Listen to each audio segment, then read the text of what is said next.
we approach it as a hobby. I think run into these people that see these television programs about go out and find treasure or the $10,000 diamond ring, and that rarely happens. I mean, it does happen, but you know, for television, that's pretty much hype. And my approach to sites like this is when I'm done, you won't even know I've been there. There will be no evidence that I've even been in the area, and walk away, and unless you saw me there 2 hours later, you wouldn't know I was there. Have kind of a leave no trace policy. Exactly. Yeah. So most of us are using small trawls or small probes, and park people have been very gracious. They see this as another form of recreation, and as long as we fill up our little diggings or whatever and don't disturb anything, they're fine with that. And again, we wouldn't be hunting archaeological sites. Like if this was some recognized battlefield or something, right.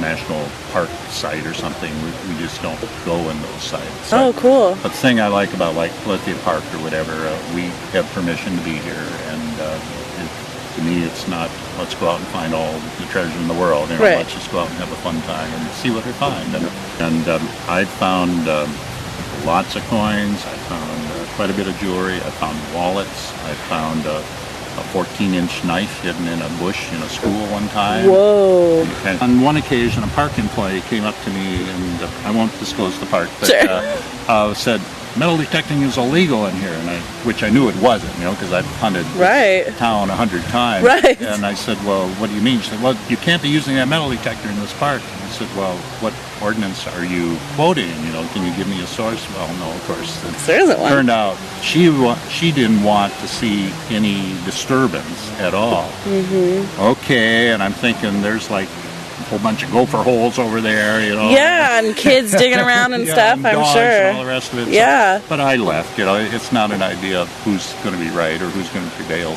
And some places you have to be cautious if you're in high crime areas and cities. You know, I've had people come up and demand that I give them everything I found.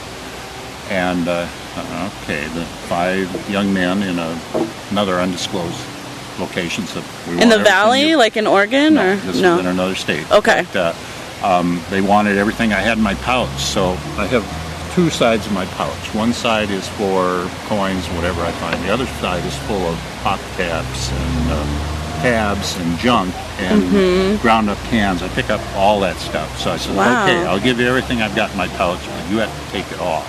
You know, and this guy is thinking, hey, payday, you know. So I took out all my junk and dropped it in his hand. And he was had, you know, and his friends thought it was pretty funny. What do you think of that? Yeah. But I didn't disclose the other pouch, you know. But so you run into that, and you have to be cautious. And I don't hunt in areas where I ever feel I'm going to be in jeopardy, you know. Yeah. But you still run into people who are struggling with their own issues, you know, intoxicated people or stoned or, you know, spaced out people that will come up and sort of harass you. And there's a real steep learning curve, and the machines you're using are so sensitive that if there's an area that has like bird shot, you know, lead shot or something, it picks up all of those. It doesn't distinguish between, say, a small gold nugget and a piece of bird shot. So I see. You can end up digging a whole lot of junk, and if you're working in an area that's had a lot of mining activities, the miners threw all their tin cans and their square nails and all that stuff, you know, ended up all over the site. Well, your machine will pick up all of that. Interesting. And you have really no way of knowing, is this a gold nugget or is this just somebody's boot nail or something? Wow.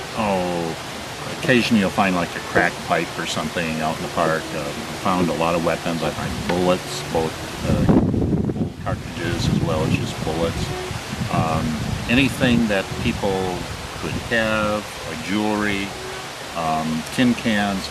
I had 1/10 of a cent for every one of these pull tabs I picked up. I would be a very rich man. I bet. But I try to clean up the park, you know, because a lot of kids run around barefoot, and this probably wouldn't hurt them, but a ground up can that's been run through a mower or something could cause them some grief. So.